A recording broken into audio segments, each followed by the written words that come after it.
ଦାସଙ୍କର ଜୟନ୍ତୀ ଅକ୍ଟୋବର 9 ଦିନ। ତେଣୁ ତାଙ୍କୁ ଆମେ ଶ୍ରଦ୍ଧାଞ୍ଜଳି ଅର୍ପଣ କରିବା। କବିତା ଶୀର୍ଷକ ଉତ୍କଳମଣି ପଣ୍ଡିତ ଗୋପବନ୍ଧୁ ଦାସଙ୍କୁ ଶ୍ରଦ୍ଧାଞ୍ଜଳି।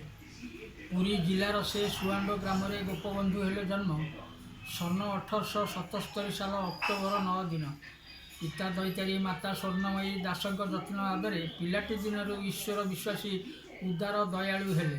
ଚାଟଶାଳୀ ପାଠ, ଉଚ୍ଚ ପ୍ରାଥମିକ ଭର୍ଣ୍ଣାକୁଲର ପାଠ ଶେଷ କରି ପୁଣି ବୃତ୍ତି ଲାଭ କଲେ। କରି ଏଣ୍ଟ୍ରାନ୍ସ ଶେଷ। ରେଭେନ୍ସାରୁ ବିଏ ଶେଷ କଲା ପରେ କଲିକତାରୁ ଆଇନ ପାଠ ଶେଷ କରି ସେ ଆଇନଜୀବୀ ଭାବେ ହେଲେ ସେଠି ଗଣ୍ୟ। ଶିକ୍ଷକ ସେ ହେଲେ। ବିବାହ କରିଲେ ବାଲ୍ୟ ଅବସ୍ଥା କାଳରୁ। ପତ୍ନୀ ପୁତ୍ର ସବୁ ଅକାଳ ବିୟୋଗେ ଚାଲିଗଲେ ଧରାରୁ। ଭାଗବତ ପାଠ, ଈଶ୍ୱରାନୁଭକ୍ତି, ଜଗନ୍ନାଥ ଚେତନାରେ ସର୍ବଶ୍ରେଷ୍ଠ ଧର୍ମ ବୋଲି ଭାବିଶ୍ରମ ଦେଲେ ମାନବ ସେବାରେ। ଦେଶ ସେବା କରି ଜେଲ୍ ଗଲେ ଚାଲି, ଲେଖିଲେ କାରା କବିତା। ସ୍ୱାଭିମାନ ନେଇ ସ୍ୱାଧୀନତା ପାଇଁ ଭୋଗିଲେ ନାନା ଅବସ୍ଥା।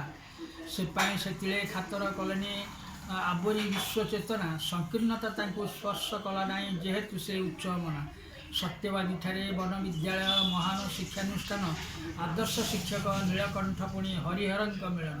ଗୋପବନ୍ଧୁ ଥିଲେ ସାମ୍ବାଦିକ ଆଉ ସମାଜର ସମ୍ପାଦକ।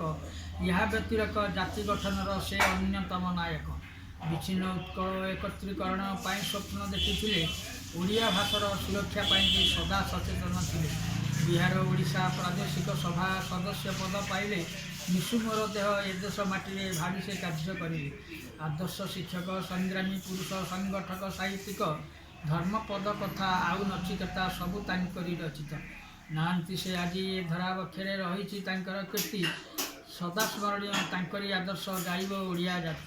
ସେଭଳି ମହାନ ପୁରୁଷଙ୍କୁ ଆମେ ଦେବା ମିଳି ଶ୍ରଦ୍ଧାଞ୍ଜଳି। ତାଙ୍କରି ଆଦର୍ଶେ ଚାଲୁଥିବା ଯେବେ, ଶାନ୍ତିରେ ପାରିବା ଚଳି, ଶାନ୍ତିରେ ପାରିବା ଚଳି।